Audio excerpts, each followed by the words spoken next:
Today we're going to go over one of Mark Knopfler's signature licks that he's been using from the very first album all the way up to present day, and this is that lick.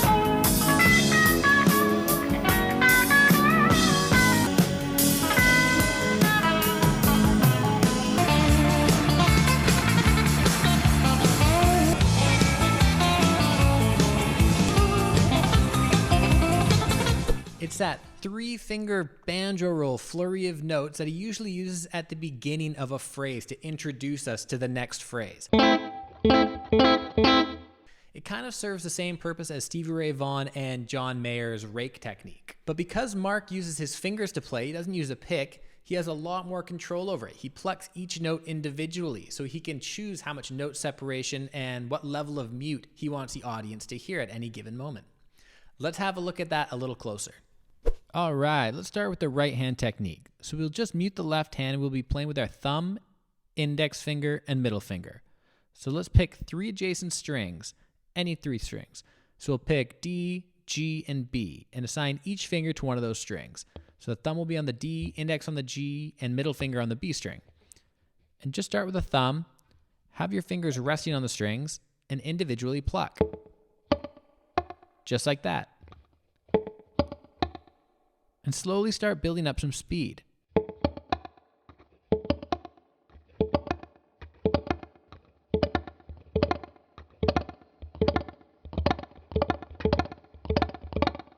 And that's the sound you're looking for. So if you did put some notes on top of this, that's three notes, but it's almost like a slur, you're plucking them so fast. Now that your picking hand is up to speed, let's take a look at some of the common places he uses this within the first position minor pentatonic scale that we're all hopefully familiar with at this point. All right, so let's work within the A minor pentatonic scale here. A minor. The pentatonic scale we all know and love. So within that scale shape, all these notes on the 5th fret are all inside the scale and fair game, right? So right here, we'll pick three adjacent strings, starting down on the low E here. That's fair game. Starting on the A, that works. This is good. And here's good too. So you have four different spots that you can use this move on, and they all work. So if you're soloing around,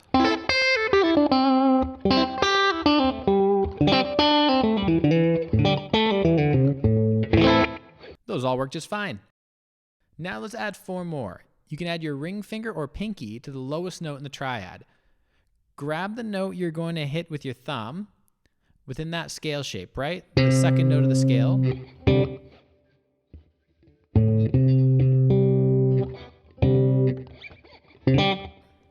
And once again, we'll move down to the A string and use our ring finger on the 7th fret.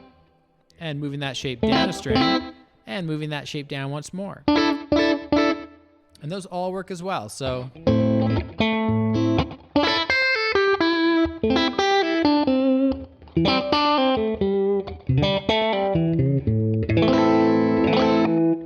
So that's 8 places you can play this lick in that one scale shape.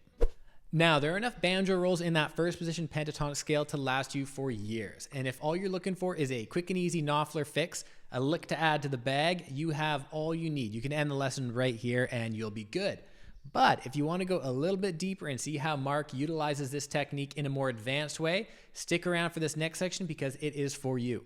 The next rung on the ladder of sounding like Mark Knopfler and channeling some of that excellence is realizing that he doesn't just sit in one scale shape. You won't just see him sit in a pentatonic scale or a major scale without diverting elsewhere and using some notes from other places.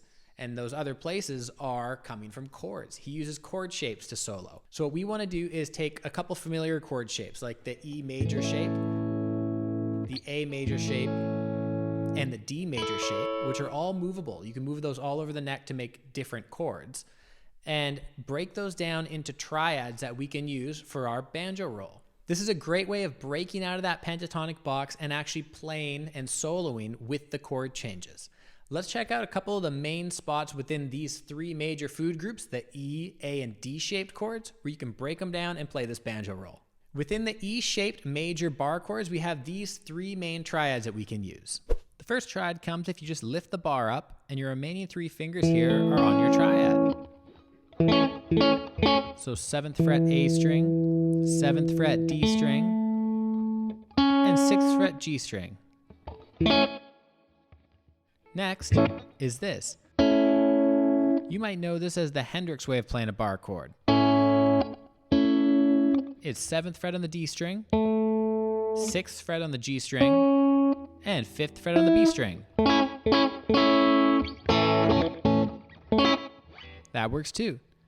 And finally, we have the last three strings here. 6th fret G, 5th fret B string, and 5th fret E string. These all work wonderfully playing over an A major.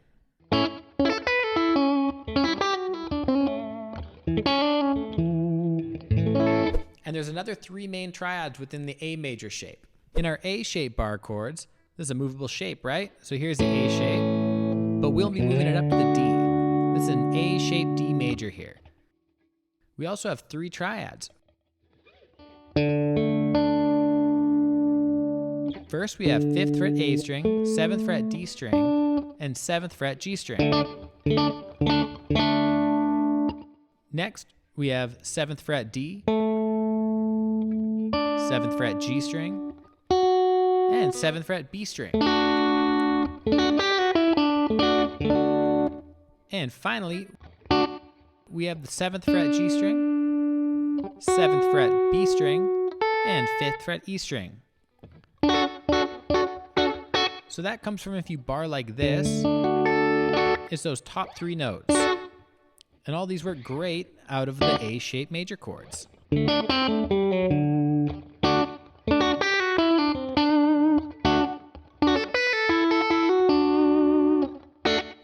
And there's just one main triad you should know for this lick within the D shape.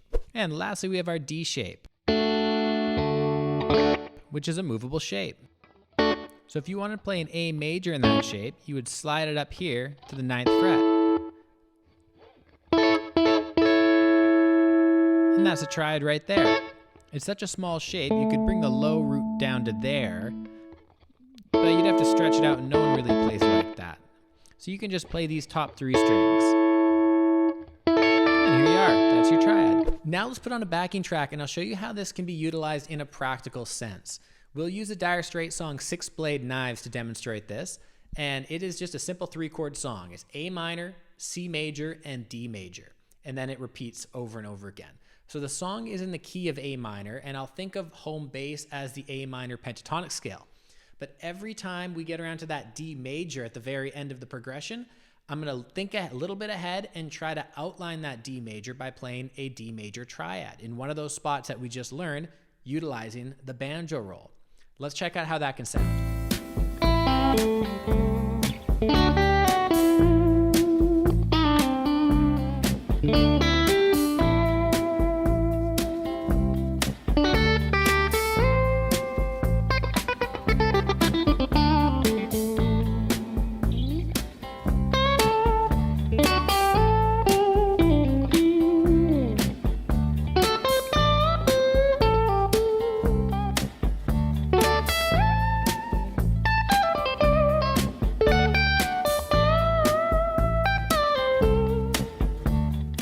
From here, it's just a matter of thinking a little bit ahead in your soloing, picking out that chord that you want to highlight and visualizing a spot on the neck where you can go and grab one of these triads to outline it, and then getting quickly back into your home bass pentatonic scale or major scale or whatever it happens to be.